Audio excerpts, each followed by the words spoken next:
This is the Horse Radio Network.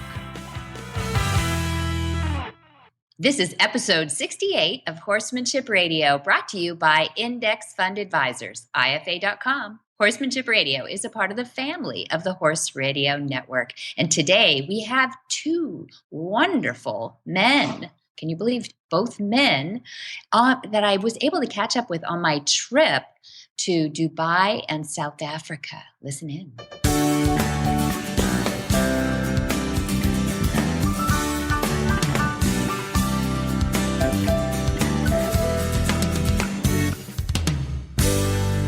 This is Debbie Laux, and you're listening to the Horsemanship Radio. Thank you for joining us. Horsemanship Radio airs on the 1st and the 15th of the month, and I have my producer, Coach Jen, with me today. Hi, Jen. Hello, and welcome back, World Traveler. Hey, it was, I think we figured out I was 38 hours traveling home. That's a long trip, and I wasn't paddling, I was on an airplane. So how long was this big worldwide sojourn you went on? How many days was it? I wasn't really gone that long. I think it was 10 days or something. That long? 10 days is a long time. Well, yeah, you're right. I'm not complaining, but it was fun. But, for as many miles as we went, it was pretty. And you went for 10 days. And how many different countries did you go to in 10 days? Oh, does it count if you land in an airport? Sure it does. Oh, it does? Okay. Well, we left from LAX. I'm with my husband, Tom. We left from LAX and we flew straight to Doha, which is Qatar. And then we took a hopper to Dubai. And then we stayed there for about 24 hours. Really didn't even sleep. And then took a hopper back to Doha, Qatar. And then flew on to Joburg. And Joburg is in? Oh, that was short. That was very inside lingo. It was Johannesburg, South Africa. There we go. See? Yeah. I'm not a world traveler, so you have to dumb it down for me a little bit. Well, I can't spell Johannesburg, so I started saying Joburg. You're like a local now. Yeah, I was sort of local. We were in Joburg. Sort of local. Yeah, I was surprised actually that we went to Johannesburg just basically for the weekend. We got in on a Friday afternoon and left on Monday morning to go down to Cape Town. And so my experience with Joburg or Johannesburg was just pretty much with our team and the tour, which we can talk about a little bit. But when we went down to Cape Town, it feels more locally there. It's a beach town. They're on the Cape is, the tip down there. And the local feel is that about 50% of the time they're speaking Afrikaans. And yeah, so I didn't expect that. I guess it kind of just slips in and out of Afrikaans. And when they speak to each other on the phone and everything, they're mostly talking Afrikaans. And we stayed in a flat, a condo, right there overlooking what they call Dolphin Bay or Table View. So you get to see Table Mountain out your 11-story window, which was sounds beautiful. Dolphins swimming by. Yeah, they did it on cue. No, it was just like, wow, this is idyllic. And so the lady who lent us the flat, she literally just moved out. Thank you, Mandy. Was she's a businesswoman down there. She does business. She's an agent for businesses, so she buys and sells businesses for people, and very important person. But she drove us around. She took the week off for work. She had a local guide too. Exactly, and took us to the wine country and everything. This is fantastic. So, Johannesburg is in the southern hemisphere. Mm-hmm. We are in the northern hemisphere. Yeah. So you went to South Africa in the winter. No, it was just starting to get cold. Johannesburg wasn't so bad because it's halfway up the country, but it was chilly at night. Yeah, it was chilly at night. And then in Cape Town, it was getting cold. It was a week later, and it was really kind of like they're going into their late fall, winter time. Yeah. So fleece was in order. Yeah. I took a pair of shorts, silly girl. I didn't. I kind of expected, I don't know, Cape Town looks beachy, so you think, I'll be a tourist. Everybody knows it never gets cold at any beach anywhere in the world. We all that's know a good point. That's a good point. Unless you drink wine. So then it gets warm. But yeah, no, it's beautiful. I can highly recommend it, to anybody who wants to get that part of the world that has an opportunity to get. And you know what? They appreciate you flying all the way to that part of their world too. The exchange rate is to die for. So you should go right now. Shop while you're there, huh? Oh, for sure. If you can get anything out, do it. But it's not the easiest to at the currency exchange. It's tough on them down there, and I feel bad for that. But it was that just means you have to spend a lot to make up for it. We tried. Yeah. We really tried. We did go into their wine country and do some gift shopping and everything too, but we're not super shoppers. So we went and saw penguins. That is cool. There's penguins on the beach. Really? And yeah, wild. I mean, they're indigenous. They're a South African penguin. They're not too big. They're not like the big emperor. What do they call it? Emperor? Emperor penguin is the giant one. Yeah. Yeah. We not like that. They're these little scampery guys, and they're adorable. And you can just walk along the beach, and there's a boardwalk, and they are not shy. It's pretty cute. They're the seagulls. Kind of. Yeah. They're trying to steal your funnel cake out of your hand. They try to discourage any interaction with people, so they do kind of separate us with the boardwalk. But you can you don't have to be. They're really cool. People should go see that. They should see Table View, which is right there in Cape Town. The boardwalk. It's just a beautiful part of the world, and Johannesburg is just a city. So probably have to go through Johannesburg, but I would say stay at the airport and just go on to Cape Town if you can. I love the people in Johannesburg, though. There's a ton of horse people in the Johannesburg area, and super receptive, super good horsemen, and really completely open to natural horsemanship, good horsemanship, just open to learning and not afraid to ask questions, not an ego in the room about these. And all the buildings were sold out. It was really, really fun. I don't associate South Africa with having a deep horse culture or equestrian culture historically. There is. So during the war, there was horses brought in. There's a lot of English colonies, Dutch colonies. They speak a kind of Flemish, Dutch-sounding language, old Flemish kind of sounding. And the Boer Wars brought in the Boervoerders, and they do have their South African indigenous breeds. I don't know if they're indigenous. Yeah, I guess they're. But a small little breed. And then they have a lot of warm bloods down there. Really? So how interesting. Brought them from Europe and England, and there's they're colonists, so the English system survives down there, and they have their talents that they do export a little bit, but it's a long way to go with horses, so it makes it a little difficult. The thoroughbred industry is huge down there too. Yes, I saw pictures of Monty standing with a stunning thoroughbred. Tell me about that. Oh my gosh. Well, Main Chance Farm is where we were, and it's in a little town called Robertson. And it would be like right outside of the Cape Town area, but still within the country of horse country, they call it around there. And there is a wonderful family. I mean, it's third generation now with Dad. The grandfather, Walter Jacobs, originally brought in Dad to train a horse named Lomitas, who ended up winning everything a horse could win, but he wasn't going to win unless he went in the starting stall. Uh-oh. And so, when all else fails, right? Don't train him right. Just no. But now because of that horse, a lot of people have changed the way racing starts horses. This starts the training, and there's still improvement though. We went down there and gave him a few more points. Felix Coetzee is one of their famous jockeys from South Africa, and he literally was a shadow with Dad. He just went everywhere that we went, introduced Dad everywhere we went. And he's a rock star down there. And this guy just humbled himself, said, you guys have got to watch what he does with starting stalls. Felix has come to Solvang twice already to study Monty special training and some of the events that we've had there. So he is a real student. And I think he kind of sets the bar. He sets the tone for people's brains and says, be open-minded to these things. And they listen. And in fact, the last day we were there, so we had 4 days or 2 weekends of tour events, separately ticketed tour events. And on the last day, a man, it's Walter Jacobs' grandson, and Mr. Andreas Jacobs bought tickets for 140 or 150. I can't remember what it ended up being. And an extreme amount of people that are all grooms and trainers across, all his competition and everything across all the trainers in South Africa, really. And they flew in from all over the place and brought bus loads of the grooms in. And it was fantastic because these are the guys that are hands-on. These are the guys handling the horses and, disciplining the horses and all the things that you want to have for your horse.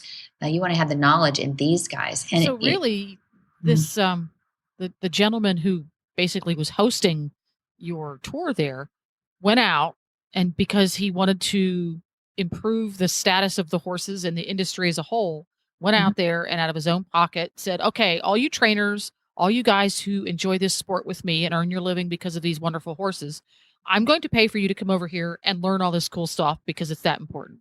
It's that important. Exactly. And he wasn't really even a sponsor of the tour. We set up the tour on our own. We actually used our Australian team to set up the tour. But Andreas has been encouraging us to come down there for literally years, and had, he's been moving slowly his operation down to the South African, because it's just warmer than Germany. He's way up in the north of Germany, and his family's growing up, but he's literally grown up with Dad, essentially, and his concepts, and wants the world to know, what they do for thoroughbred horses and horses in general. He just happens to be thoroughbred centric, but he rides. He and his wife and kids all ride too, so they just enjoy horses themselves too. So that was, to me, that was a profound experience, because the photos you saw with Dad standing there with some of the stallions that are now 20 and 25 years old that he started, babies of Lomitas even, are rock stars. They're just some of the best horse flesh on earth. They just happen to be in South Africa because they breed them there, And it's fun to see how people, the grooms, the management, everybody loves them, And I think that all trickles down. That trickles down from the top. It does. Well, that's fascinating. And how many demonstration stops or demonstrations did Monty do while you guys were over there? Yeah, just the 4, really. Four?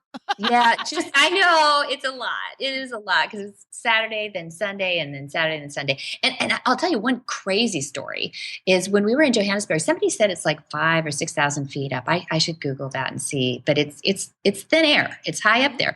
And there's a lot of static electricity in the air. I mean, you notice it, shocky stuff, your hair is funny. Mm-hmm. I can't go there then. You see? Air. And what's coming is this shocky stuff is, also there's a funny little law about squatters and stuff. So everybody's farms out there, we're driving by all these little farms, have trickle wire around the fencing, but also wires so people can't get in, razor wire and stuff too, way up high. But there's a lot of electrical wire around. Mm-hmm. So we get to the first building, and there's great footing. It's a felty, nice, great footing inside this building. But we're all going around and we're popping each other because, people are shocked at each other. Like a bunch of 9-year-old kids. You're just touching each other for the fun of it. Yes. Well, at first it was like shocking, and then it was like fun. But there was a lot of that going on. But Dad's first horse comes in, and it's a spooky horse. That's what it's meant for in the demonstration. Mm-hmm. Spooky horse. And it's just a pet. He just has fun out there. He's got this perfect joint up. The horse is just following him around like a pet. And he turns around to do his classic rub between the eyes. And you know what happens. He doesn't even get to touch him. It arcs, it's like pop. And everybody in the building seemed to know what happened, because Dad went, oh no, it was like, oh, it just gave him a shock. And he goes, oh, we just shocked. And then the horse was like having nothing to do with it. That sucks. They're trained to the trickle wire and everything else. Now I know nothing. And in a 50-foot round pin, it was almost a comedy. Dad, trying to pin this horse, it was like, I learned better than that. I'm not touching you again. Sure. So he had to overcome some things with that, but that was unique. He said, now I'm gonna have to go out and Google how to reduce static electricity on your horse. If you find out, you tell me, please, because we were asking everybody, is it rubber heels? What do you do? And he ended up using gloves. Yeah, so that's a good idea. Yeah. For that. It was a really good idea to change. But we didn't have that problem in Cape Town. Just really good horses. Amazing stories. Really, people in tears. It was amazing. How cool. Yay. Yay. So we're back. We're back. And today, I mean, it's going to be kind of fun because we do have Satish Seemar. We met with when we were in Dubai. That was our 24-hour run. And he has an incredible story. And I've only known him since he was college age because he was one of the foster kids who lived with us when wow. from India, yeah. And he's just done so well. It's kind of like, wow, nice big bro. And then Arthur Robinson Dixon is a gentleman that I interviewed while in South Africa in the Cape Town area, who is a rider who actually has no sight in his eyes. And you'll have to hear about him too. Oh, how fascinating. All right. Well, let's hear from our sponsor, IFA.com, and then we're going to introduce Satish. Hi, I'm Mark Hebner, president of Index Fund Advisors and proud owner of Monty Roberts' Willing Partners graduate, He's a Sugar Bear. You know, investment portfolios are a lot like horses. You need to find one that best suits you, your temperament, and your stage of life. Some people might like an energetic horse and an aggressive investment portfolio, while others are more comfortable with a gentle ride and a more conservative investment portfolio. The trick is to find the one that's right for you. That's what Index Fund Advisors is all about, matching people with portfolios, risk-appropriate, low-cost, and globally diversified investment portfolios. You can find the right portfolio for you by taking the Risk Capacity Survey at IFA.com. That's IFA as an Index Fund Advisors. Or you can call us toll-free at 888-643-3133. That's 888-643-3133. Satish Seemar was raised in India, and in 1984, he relocated to the United States to study equine science in California. And while studying at Cal Poly San Luis Obispo in California, it just so happened to be around the same time that horseman Monty Roberts was lecturing at that university. And Monty invited him to come and study and work with him at Flagstaff Farms in California.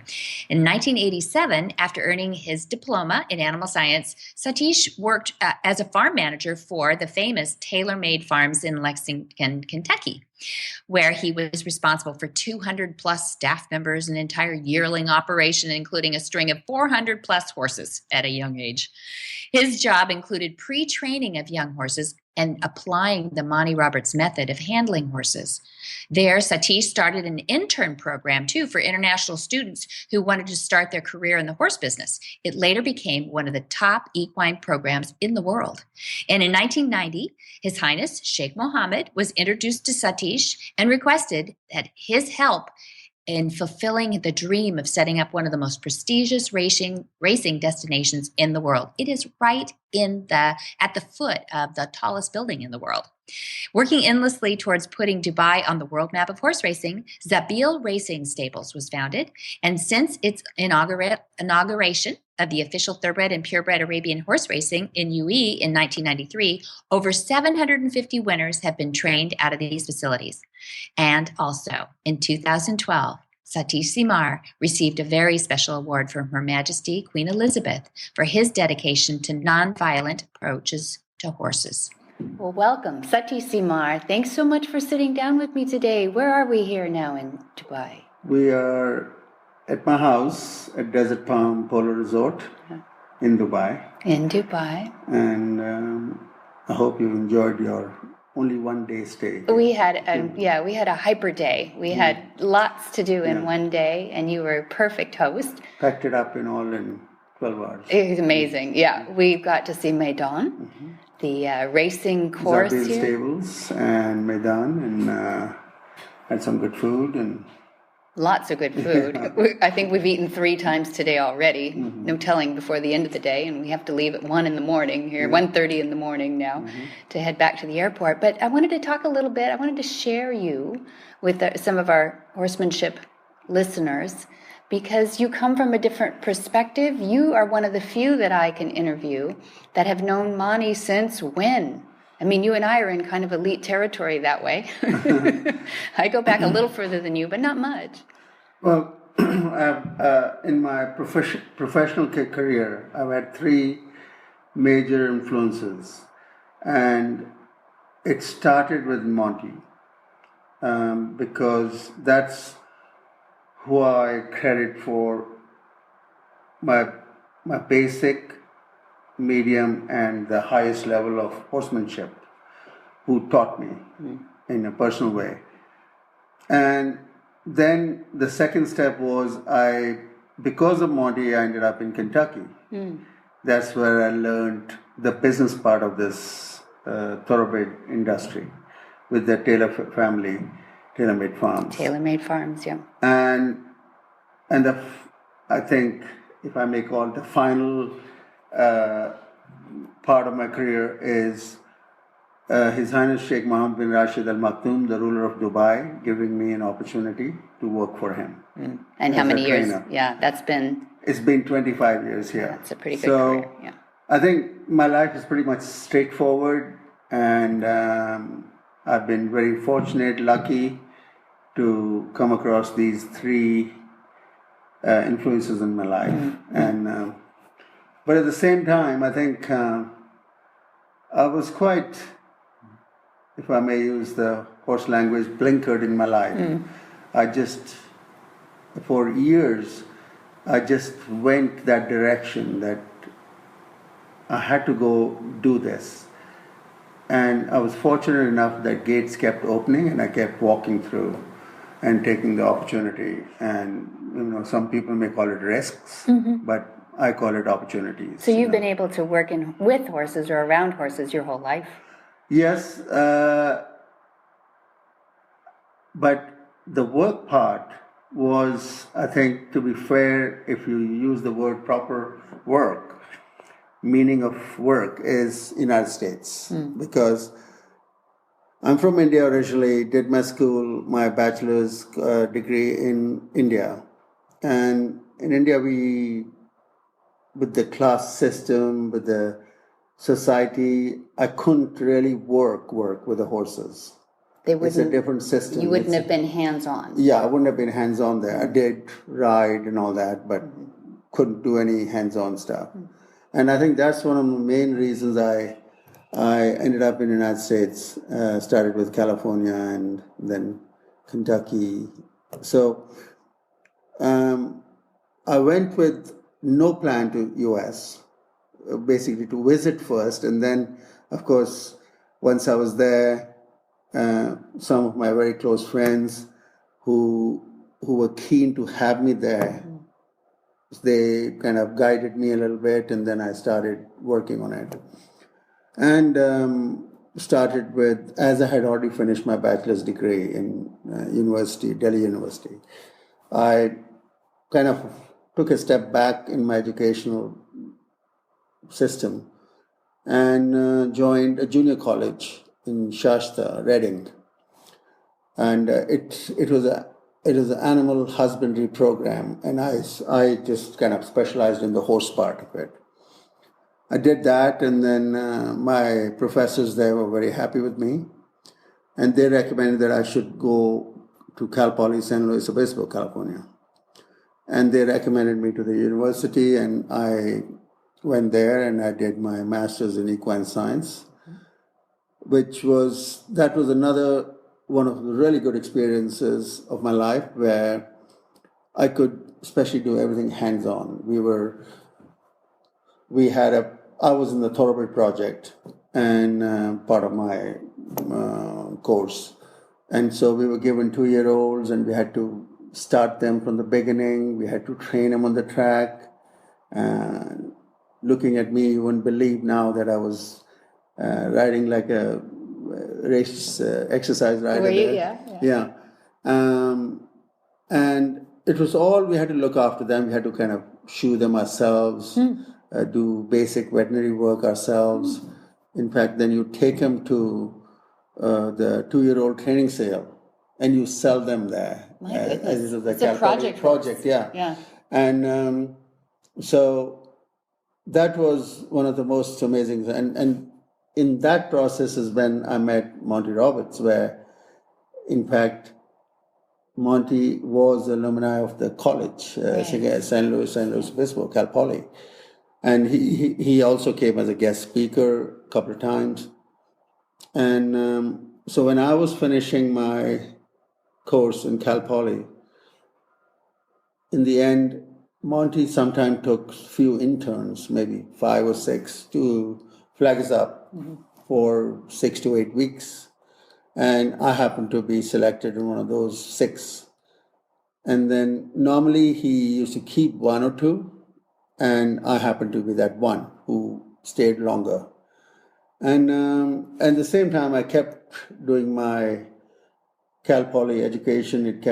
And then when I finished, I moved to Flaggers Up full time. And it just happened that Monty was invited to Lexington, Kentucky by a very well-known horseman who actually managed Gainesville for 40 years, Gainesville Farms, Mr. Joe Taylor. Joe Taylor. Oh, And yeah. he had invited Monty because Monty's methods they were kept hidden for a long time. And it's not because he hid them or he didn't try. It is the mentally closed horseman who didn't want to go learn anything.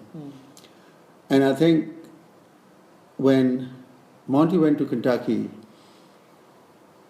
and I happened to accompany him as his assistant, and being a total non-biased, just starting in the business, I noticed that there was a bit of tension there, and but Monty did his thing, and I could again, when I looked into the crowds, I could see people nodding their heads in a very shy way of approval, or impressive. Did they start off with the arms crossed Oh, and yeah, then open definitely, up a little bit? Yeah. definitely. It helps to see. Yeah, and you could see the negativeness in most people, and I think, of course, when somebody like the Queen of England, the Queen Mother, endorses Monty, I think then it's not just because they're Queen or Queen Mother. The Queen of England, His Majesty the Queen Elizabeth II. That's right. She's one of the finest women on earth. I mean, she by heart. I mean, genuinely, and I can say that because I've only met her once, and when she talks to the horse people, she has that little very kind smile and kindness. Normally, you see her in a very serious mode because she has to do so many of these things in her life, the protocol stuff and all that. But I generally see a really soft side of her when she talks about horses. She appreciates a good horsemanship because she's hands-on herself. Yes, exactly. She's a little bit like you in that she probably was not encouraged to do that. She just loved to do it. Yes, it's from the heart. And she rides every day, what I hear and what I read about her. So, with all these, I mean, what I'm coming to is that I'm so fortunate to be part of the era where a great horseman like Monty Roberts, the world embraced him and his theories and his methods. With the Queen, with Kentucky, and I'm lucky that I can talk about it the rest of my life that I was there. And that's very important. That's wonderful. And it has been a turning point. Yeah. When I like to think that the trainers that were not open-minded sort of had to become more open-minded because the owners took more ownership over the training of their horses. They didn't want to see the rough handling and some of the traditional methods used. I remember Leroy Jolly, one of a very prominent trainer of his time. Late, he's passed away since then, and he was one of the top trainers with D.Wayne Lucas and all that. And that's the time when Monty was in Kentucky. Leroy Jolly himself came to see him, which is, with these old traditional trainers, it's very hard for them to. But when you hear, and I think that is when those horse people or the trainers, when the real horsemanship comes out of them, that I must go through this. Yes. And the ones who are, I would call them just horse people, and who were negative, they stayed away. They And I'm clung, sure- clung to their image. Yeah. What is it? Do you think they're skeptical of? That before they see it, because we're. I think it's a very human nature of closed-mindedness. We have been doing it for thousands, hundreds of years, so we are okay. But which industry or which business or which profession today is thinking like that? And those things, if they were, they don't exist. Yeah, they die. Yeah, so That's true. I think, but saying that, I think all of them, the so-called negative people, they have come around. They all have come around. It took them time, but they have. So you talked today a little bit about the send away, in the join up, the traditional, what people think of as join up is the first conversation that you might have with a horse. Maybe you've just met the horse and you put them in the round pen, and you start in a leadership role with that horse. Describe that a little bit for me. It's unique because you've done so many in your life. When we were talking about, you mentioned that there were some people who were negative, was talking about that the horse was stressed out when he left, when he went away from the person who was starting him in the round. Some people worry about that, yeah. And if they worry about that, why would such a powerful animal, intelligent animal, come back again? It's as simple. If a horse, and especially horses, and I can say it with full authority, that once a person has abused a horse, or if the horse feels negative in a slight way, he or she will not come to the same person. I see that in polo, I see that in other sports, I see that in racing, I see that on a regular basis. Part of my training, when I'm watching every morning my horses gallop by, and I go back to the office, and next morning on the chart I said, Joe will not ride Ronaldo the Wizard tomorrow, because I noticed that the horse wasn't happy and they were not gelling together. And that's what our job is. So although the horse is, yes, he's tacked up and he gets the rider, but he's not happy. That is something as a horseman you got to watch. And then if I put John the next morning and I see the horse has got a different eyes and different, his neck is more relaxed and his muscles are, and he's going with the right flow. I've done the right thing. You put the right ones together. Yeah. So going back on the same, the controversial comment, if the horse felt anything negative, he or she will not come to you again. But when in the round pen, that horse keeps coming back to you. And as Monty says, I'm just saying it in a very different words, that if the horse had any negativity in him or her, she or he will not be doing in that 30-minute period what we see every day. It's free choice, isn't it? It's a They're free not choice. on the line. And in certain ways, the horse might blame him or herself for making the wrong moves, but that's what's going on his head. And the soft point is the person, me, or if it's me in the round pen. And I know that. And I think you can, if people haven't done it, they just can't, they can see it, but till you do it, you can't make comments like that, because what my relationship with the horse at that time, and it's not the same, if I've done a couple of hundred or a couple of thousand horses in my life in the same way, they're all different. It's like you're having 5 kids they're never going to be the same. It's amazing how the third kid might be different from the number one child, or the daughter and the son, and it's the same thing. I mean, at least I go with that kind of attitude when I'm approaching a horse, like humans. Yeah, it's a conversation. Yeah, it's a conversation. It's a different personality. It's a different aura around a horse, and even if I've noticed very rarely that a horse as much as I'm comfortable with the horses, and I've noticed once in a while the horse first used to puzzle me.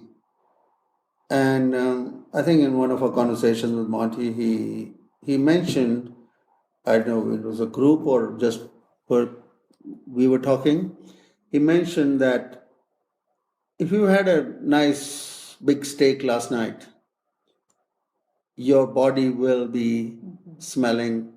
We don't smell it, but the horses, they can. And that horse will be a little hesitant. And so that answered my question right there. There's sometimes I feel the horses enough. I've had a very carnivorous dinner the night before, and that is the case. So you don't. Do you think they're frightened as if they're going to die, though, because we smell like meat, maybe? Oh, no. I think it's. I don't think they. Well, could be different reason, and I think to me it's just they know I'm the same person, but there is something strange about me. And I always say, we human beings, I think till we are 7 or 8, we are very pure. And after that, we get into this material world. And we leave behind a lot of our instincts and senses and many natural stuff which our mind and the heart wants to do. And that's the case. Horses don't do that. So that horse senses, always have those senses. They always live. And I think that's just a little thing. And if a horse happens to, that was, it for years it puzzled me. And then I got that answer from Monty. But at the same time, if the horse was scared of me, that doesn't mean I have to punish him for that. Right. You know how sometimes you are spending so much time with the horses and sometimes the horse just does something strange and you get angry for what? But you have to analyze why. And my answer was, I got that answer because sometimes if I have a very kind of a meaty dinner, red meat and all that stuff, so it does have an effect the next morning. And same goes for the heavy drinkers. They, one of the lads, the riders and all, they had a good night and they are hungover. And the horse can sense this guy is not right in his mind. He's not normal. And the horse will act. And that person, he can go and kick the belly of the horse and jerk him around with his shank or bridle in his mouth and everything. But it is, again, he's still drunk, I think. It's still that alcoholic effect. He's not reacting the way he normally acts. He's not in the right mind. Right. I mean, it's basically that alcohol is still working on him, whether it's you may call it a hangover or whatever. So, but the horse's natural instinct is to, there is something wrong, and maybe he's trying to tell a person, you just better not a good day to ride me today. That's right, don't try it today. Yeah, you don't want to enjoy it. Yeah. So, again, that's the lingo they can express themselves. That's right. And but at the same time, we take it personally. Yes, somebody once said that is one of the hardest things for horses is that they're mute, that they can't speak for themselves, that a dog will yelp if you hurt him or a cat, No, but I think the horses, I mean, if you're a horse person, horseman, and you can sense that. So leave it that day. That's it. The horse, is a mute, but the eyes will tell you a lot of stories. The ears will tell you. The body twitching of the muscles will tell you. Sure. that's what it takes. They communicate. If so they we're do. listening. Yeah, exactly. So you're a quiet demeanor. You're not a hyper person. No, I'm not. You're very calm out there with the horses. And you did a clever thing that you told me about today, that you started in Kentucky. You started a program to start bringing young equestrians along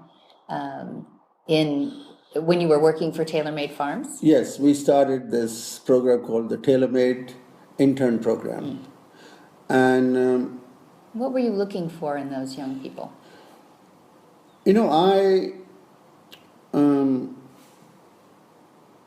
I just compared my zest to learn this business. I took my life, I went back in my life and thought how I wanted to do it. And I didn't get opportunities. I got a lot of rejections. But then I was sitting in India that time, and I was applying to these foreign places in Ireland, England, but after a lot of rejections, when I did start, I didn't come from literally a horse family or a track background, or I came from a family who had horses as traditional and for recreation. Yeah. So, but not in a very serious way. So when I was with TaylorMade, and we talked about it with the Taylor family, and I said, there are a lot of students, young people all over the world who want to do what I'm doing now. If you can, of course, then you have to talk to the immigration and the passport, visas, and this and this.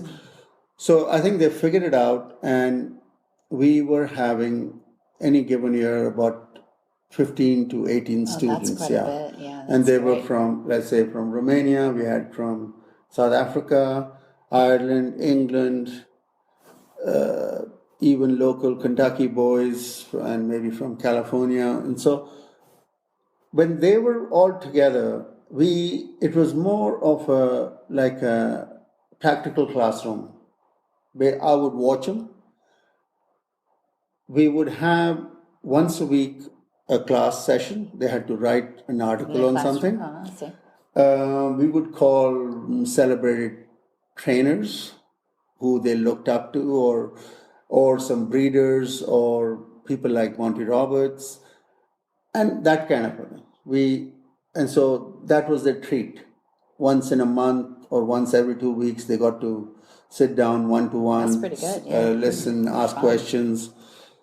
So, and after about, I think the visa was only valid for 12 months or 16 months or something. So then they had to go back the foreign students had to go back to the countries. And sometimes when I'm sitting with the Taylor boys these days, and we just say, look, Christopher Clement, who was in New York, who's a Frenchman, he used to work there. Satish Seemar used to work there. And many, you can just keep going. That's amazing. The crops that have come out of there. So it is talented. Like the horses. I think when TaylorMade is a very professional company and one of the top horse sales companies in the world. Yeah. And as they talk about their graduates like the yearling graduates, they talked about the students. The students, just like the horses that have come out of that famous farm. Yeah, it's something which I think a lot of farms should do it. Mm-hmm. And it's like what Monty is doing to spread his knowledge by doing this Monty Roberts School. The instructor school. But now you said that the Sheikh here, Sheikh of Dubai, Sheikh bin Rashid Al Maktoum. Mm-hmm. Sheikh Mohammed started, I think, about 10 years ago. It's called the Darley Flying Start. And now that is a dream program for any horseman. It's a tough program to get in. There are 12 students they take. And if you go onto the site, the Darley Flying Start, it's an amazing program. It's something which, if I had to go back in time, And that would be my thing to do. But I mean, no regrets. I have no regrets for no, you anything. shouldn't. Whichever way I came up, when I'm sitting today, wherever I'm sitting, and nothing to regret about. I've been one of the luckiest guys who, even my class fellows who know me from kindergarten, they said, "Oh my God, you're the only person who's doing what you wanted to do." And of course, although they are bankers, doctors, scientists, brain surgeons and all that, but they still consider me lucky than themselves. Yeah. Well, to be able to work outside and work with horses at such a high level. Plus, when we grew up together, and I was always talking, this is what I wanted to do. Yeah. So that stays in people, and I think a lot of us in that age, we go with that stream of so-called success, of money and all that. And or sometimes what our parents intend for us, as opposed to us working. They want to make you a lawyer or a doctor. That's right. And you want to be a gardener, maybe. That's right. That's right. Or clothing designer or something. Well, thank you for sharing that today, and I hope we can have you back and on your next multi-million-dollar win, a race or something. We'll have a nice photo for you. But no, it's. But the day-to-day is what you live for, isn't it? Yes, it's. And then that's what the horse business is all about. Every morning they're different. It's a different challenge. It's a success. It's a little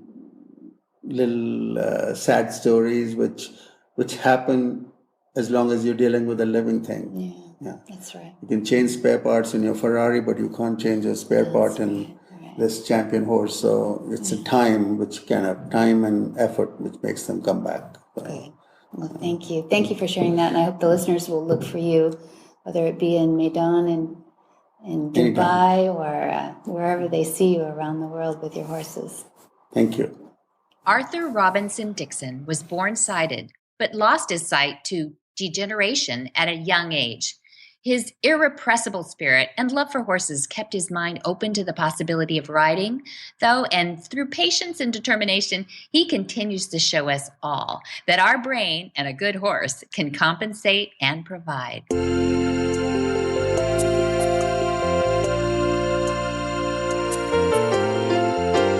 We all hear about omega-3 and how important it is for your horse's nutrition, but why?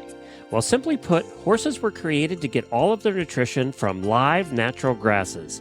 Omega-3 is an essential fat found in many types of live grasses, and it's critical to the horse's health. If they were living on live grasses 24/7, they would be receiving enough omega-3. But in today's world, most horses are fed commercial feed and forage as their primary nutrition, and most of these are lacking in omega-3. That's where Omega Fields comes in. All of Omega Fields flax-based products provide a balanced, essential profile of omega-3, 6, 9, and may be helpful in alleviating problems related to skin, coat, hoof, joint, and sand colic. One of Omega Fields' terrific products is Omega Horse Shine.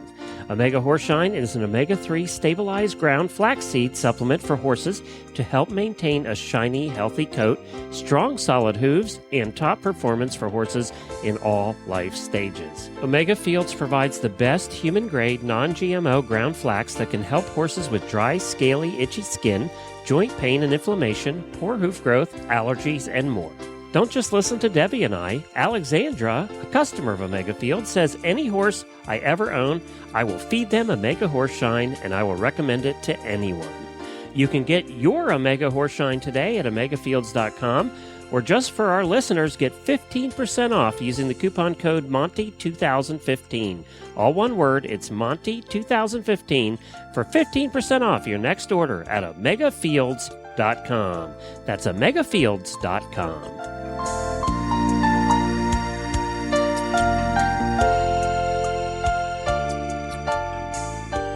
I'm fortunate to have a couple of guests that have joined us at the Mystico Equestrian Center that is way out from Cape Town, about 45 minutes. We're here for a demonstration with Monty Roberts tonight, which we're all really excited about. And didn't I run into a couple of people that I want the listeners to meet and be fascinated with? Joanne had the duty of driving here. So Joanne Keat, say hello for us. Hi there. Yes, lovely South African accents I want to share with you. And we also have Arthur Robinson Dixon, if I say his full name, with me today. And he is a fully blind dressage rider. Say hello. Hello.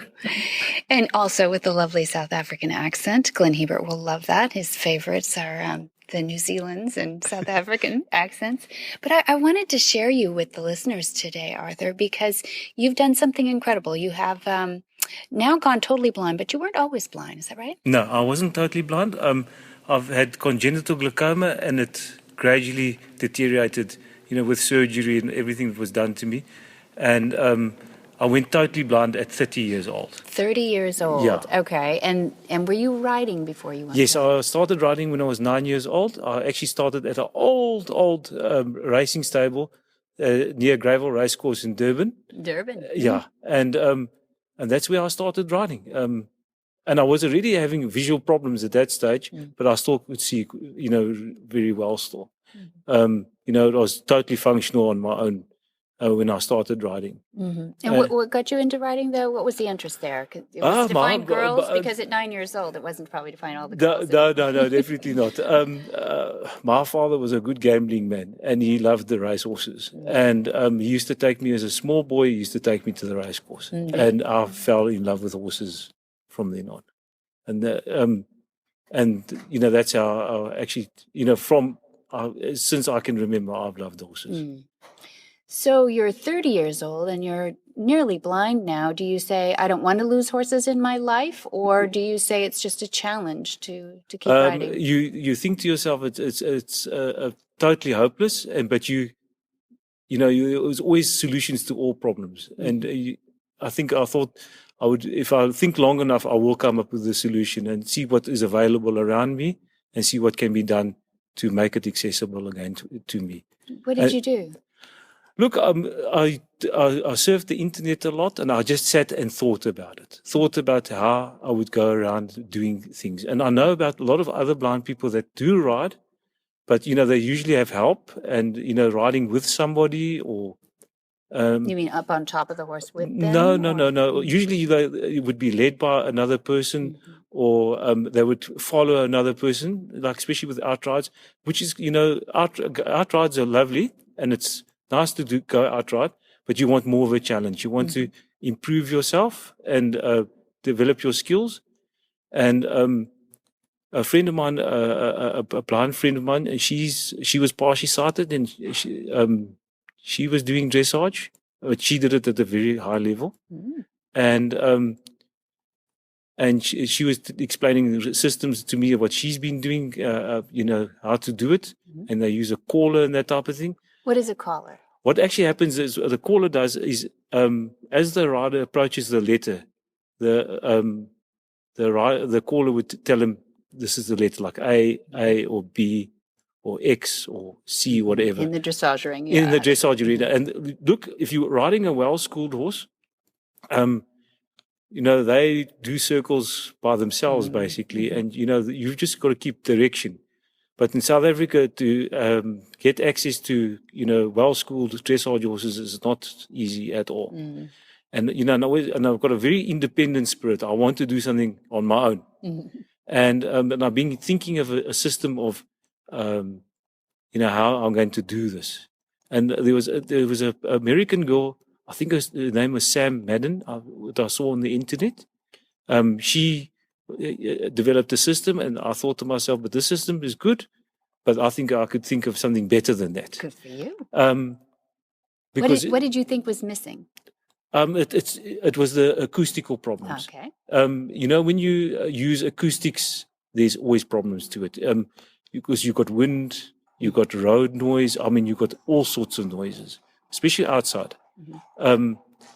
Do you hear that right now? Yeah, I hear the horse. I hear the horse clip-clopping by. Yeah. Wonderful. So you've got the problems of you've got acoustic problems. Now I was thinking about I've been trying to use acoustic systems myself. So what I've done, I've used little radios, put them on different radio stations, so then I know which letter it is. But again, you've got acoustical problems. Okay. So the idea that I've come up with now, look, it hasn't been applied yet, and it hasn't, but it's an idea that I've got, and I just want to put it out there so that people can think about it and see if it can be developed. Good. And what I've been looking at technology, and on the racetracks they use real-time location systems to track horses running at 70 kilometers, 80 kilometers per hour, and these tracking systems can track or give information every 2 centimeters of the surface. So it's giving data of, they reckon, 100 times per second. It's extremely fast. Yes, it is. And a dressage horse, top speed probably is 25, 30 kilometers per hour. It wouldn't be much more than that. So what I thought to myself, these systems can track a horse at that speed.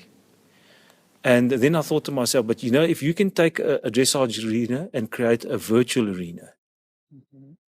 So what you do, you create a virtual arena, and you must remember a physical arena or a real arena, you can do nothing to change it. You can't change surfaces to make it accessible. You've got a flat surface, it's sand, and you get disorientated very quickly. It's like a person that's flying in the sky or at sea, that you've got just open space and no beacons. So that's what a dressage arena is like to a blind person. Okay. Now so you want to avoid the acoustic problems.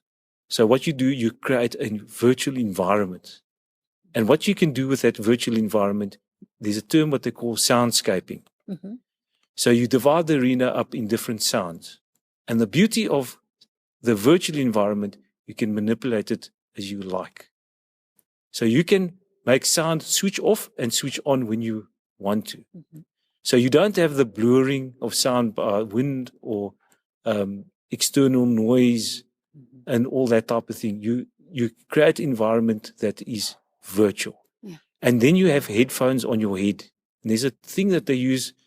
Microsoft has been developing a thing called a bone phone. This bone phone works almost like a tuning fork. It gets pressed against your skull, and you actually hear sound through your skull with your ears open. So you still got access to the information that you're getting from your ears. And the information is, the sound is going through your skull, basically. Microsoft has actually been developing a system for the underground system in London. It works very the same idea of what I've been thinking of, but theirs is more information based. It's not for direction. So they've developed it actually for the tourist industry, so people will know what stations, especially with people that are not, they don't speak English, or so it'll translate for them and it'll tell them, all right, platform 1, this train to London or whatever. I've never been there, so I can't tell you which state. So they're using a very similar system, but mine is actually to give you direction on the arena. So you can use all sorts of soundscaping techniques to be able to. You basically are containing it like a virtual reality system where you've got the headphones on. You're not seeing, but your geospacing or the soundscaping is creating that environment. Yeah, you're actually creating something out of nothing. Yeah. It's like, if I must use an example, it's like having kilometers and kilometers of tar roads. And you wouldn't be able to find your way around tar roads if there weren't names. Right, exactly. So what actually happens is now, what you're doing you're giving this surface, instead of names, you're giving it sound. Right. So you can orientate yourself on it. And there are doctorates being written on actual soundscaping, especially in the gaming industry where they use it a lot. And I don't know if you know the computer game. This is where one of the ideas where I got it from, the Wii game. Yeah, the Wii. So you play tennis and you play. Everything is virtual. Yes. And it's the same idea. What I'm trying to do is create a giant Wii dressage arena. Now, so tonight you're going to stay for the demonstration, and I think we'll probably be helping you a little bit to describe what you're seeing. Yes. But wouldn't it be awesome if we could find a virtual reality so that people could experiment with this join up. They could feel the sensation of a join up. Yes. Virtually, because you've got the headphones on, so you're hearing the environment, but you also could see maybe a video like they do the video virtual reality. Yeah, now, that's a sighted thing. I'm talking a different thing now. Yeah. But so many people could experience a join up. Especially like with the lip movements and the ear movements and the Of tongue the coming out. horse. Exactly. See, you've done your homework. This is what's so interesting is you've done so much homework on your own, Yeah. with the Google and the internet and the YouTubes and of the world. Without being able to see. Without being able to see, Yeah. you're amazing. I don't know how you braille your flat screen, but you'll have to tell me sometime. Yeah. Yeah, but tell me what you see as a future for people who are blind, or Okay. even children who just have not experienced. Okay, this. I've actually worked out almost a way of actually introducing a blind child. It's very important for a blind child to actually learn how to ride, and I'll give you a good reason.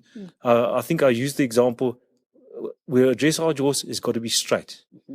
You're looking for straight and forward movement, and you're looking for that in a blind person as well. Straightness is important because if a blind person wants to keep direction, he's got to be straight. And a horse is the ideal way of making him straight. And why is that? Okay, let me explain to you. When you're sitting on a horse, you've got to be upright. And if you're not upright, you're going to fall off. Your head is the heaviest part of your body, and that determines your balance. Right. And when you've got no sight, there's no references around you to keep your head and your body upright. And what actually happens is when you're on the horse gives you that reference. So What part of your body is he referencing? okay, what he's actually referencing your head.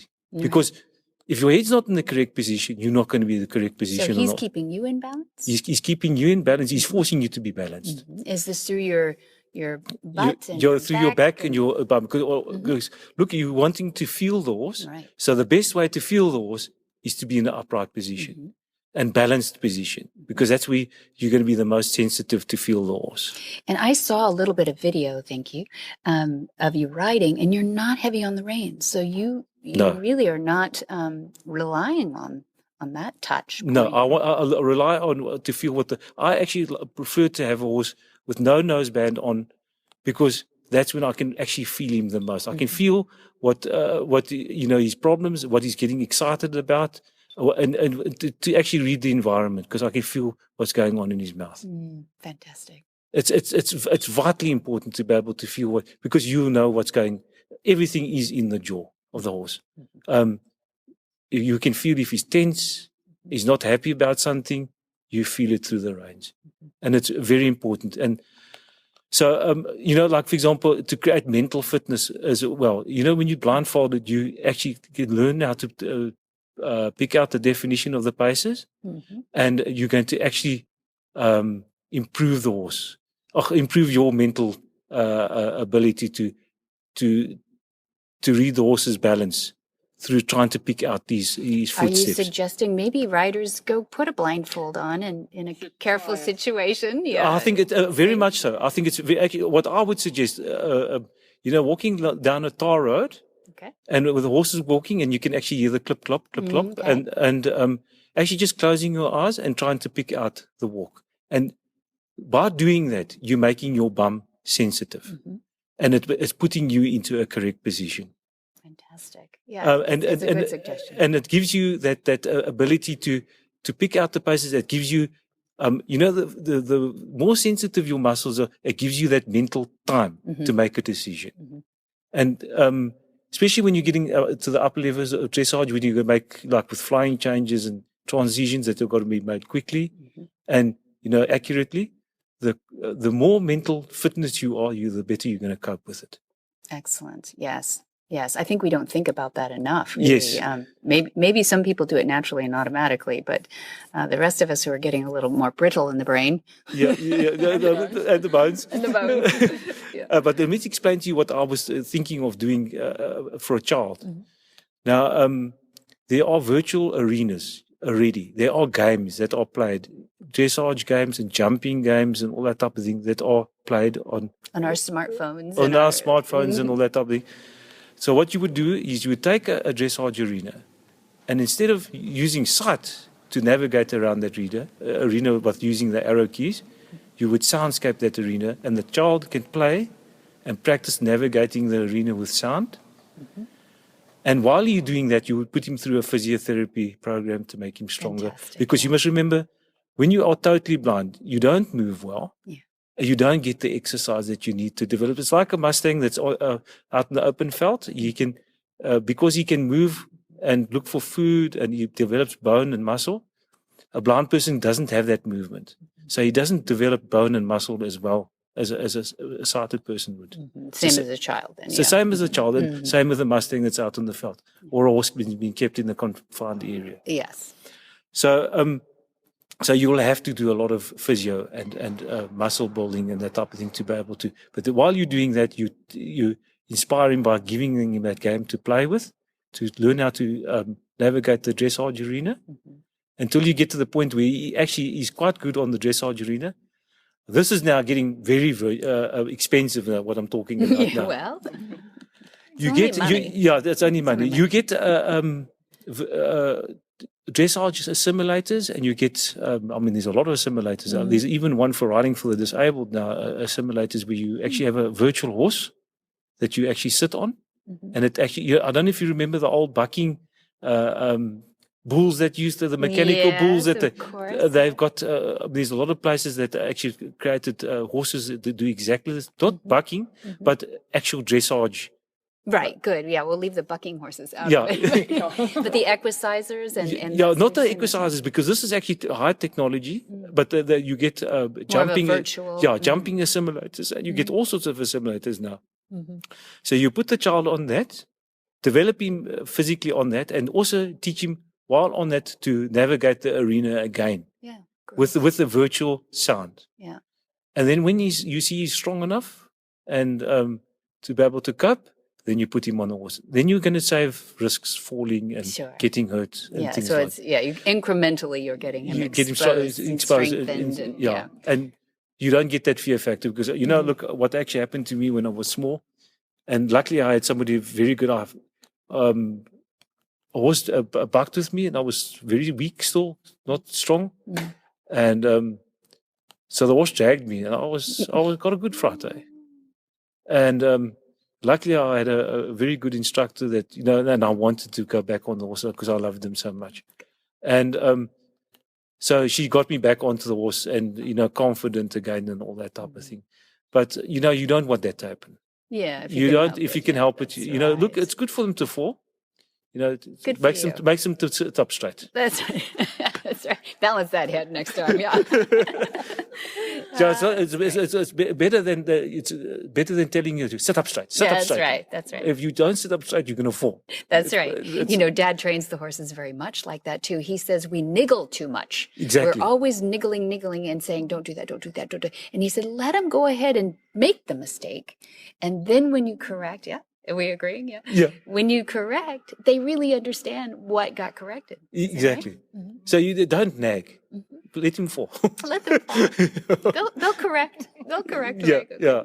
Well, this has been really fun. I don't want to keep you too long because I know we've got an event that you get to participate in now, and it'll be really fun to hear about it through your eyes. And I would like to do a follow-up interview if we can. Yes, it'd be lovely. We may have to do it from Skype or something that you're very versed at, I'm sure. Yeah. But I'll be back in the U.S. and you'll stay here in South Africa, and we'll be pen pals that way. Yeah, it'd be lovely, Debbie. It's nice meeting you. Thank you very much, Arthur and Joanne. Thank you today for bringing. Thank you. Yes. Whisper the language of the herd. Listen, you don't have to say a word. It's time for Jamie Jennings to fetch an email from Monty Roberts' inbox and share a morsel of Monty's wisdom in a little segment we like to call Ask Monty. Leave this world a better place than mine. The magic in the language of the herd. Dear Monty, we are buying a horse trailer with living quarters, and we're wondering if you could comment on the pros and cons of mangers. Monty's answer.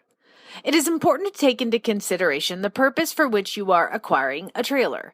Obviously, if you're a professional traveling 1,000 miles a week or so and basically living on the road, then you and your horses have an entirely different set of requirements from the horseman who travels to the occasional trail ride or short distances to horse shows.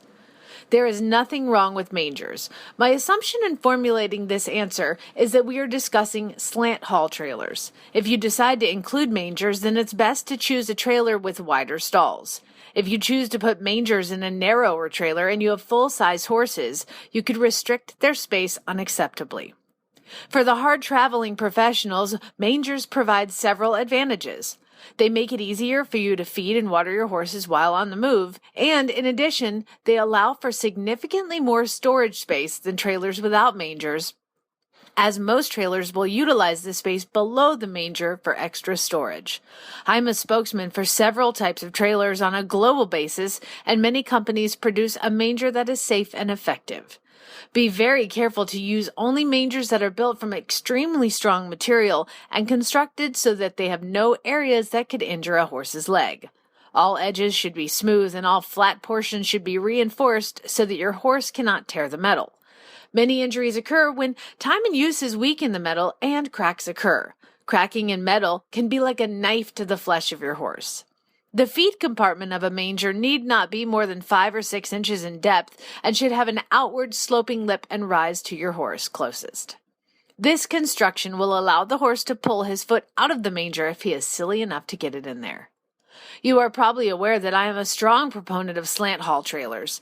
If you have read my textbook, you will be aware that I recommend partial partition. I have also stated that I am a strong proponent of ramps as opposed to step-up trailers. Some of my companies produce trailers in accordance with my specifications. For more of these insights into good horsemanship, go to www.montyroberts.com and click on the orange banner that says Get Free Horse Tips.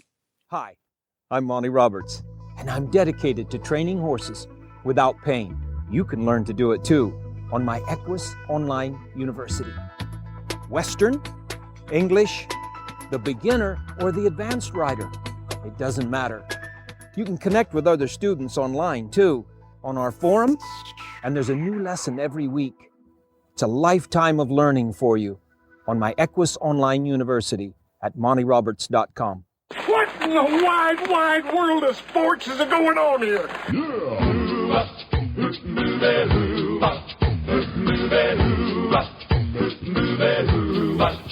Where in the world is Monty Roberts? Monty is looking forward to meeting some new friends, two-legged and four-legged. July 17th through 21, he has a Monty special training with translation in Portuguese. And August 1 through 5, it's a Monty special training at Flag is Up Farms for everybody else that doesn't speak Portuguese. And then we have August 22 through September 2, we have the Gentling Wild Horses course. Really looking forward to that. Now, are there any openings left?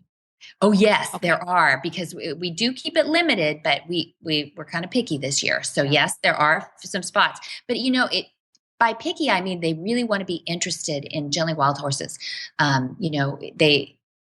Last year we had complete beginners, and then we had people that are really talented, like Jamie Jennings from the Horse Radio Network. So it's not about your ability. It's more about, do you want to be there? Because we want people involved. We're going to be filming a lot here too. So you can be an inexperienced horseman and still attend this clinic and take in all of the wisdom that is Monty Roberts Equus.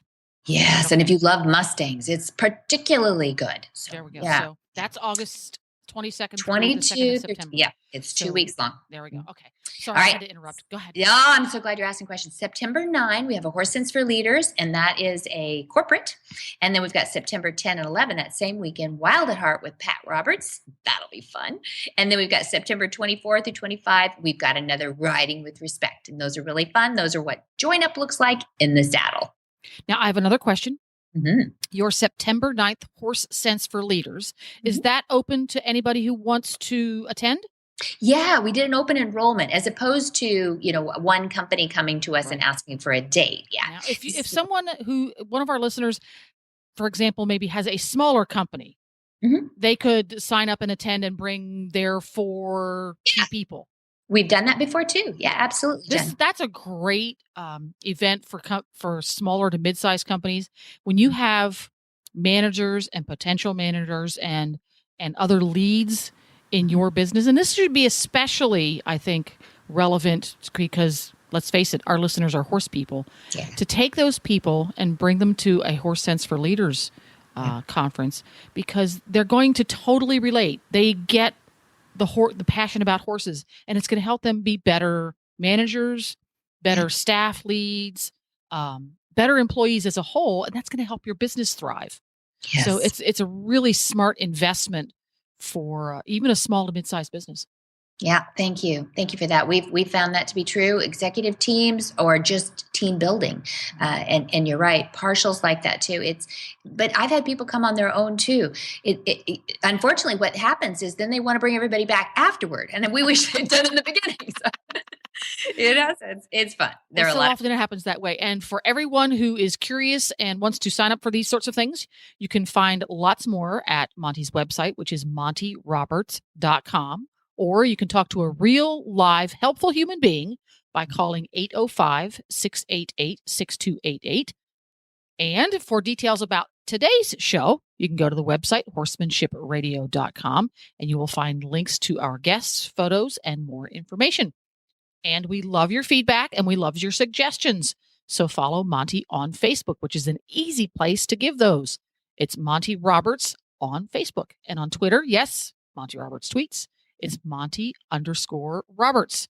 And go get the app so you don't miss any episodes. It's available for Android or iPhone, and it's free. Just go to your app store and search Horse Radio Network. And many thanks to our sponsors too, IFA.com, Omega Fields, and Equus Online University. And be sure to visit all the other great shows on the Horse Radio Network too at www.horseradionetwork.com. But until next time, have many happy horse hours.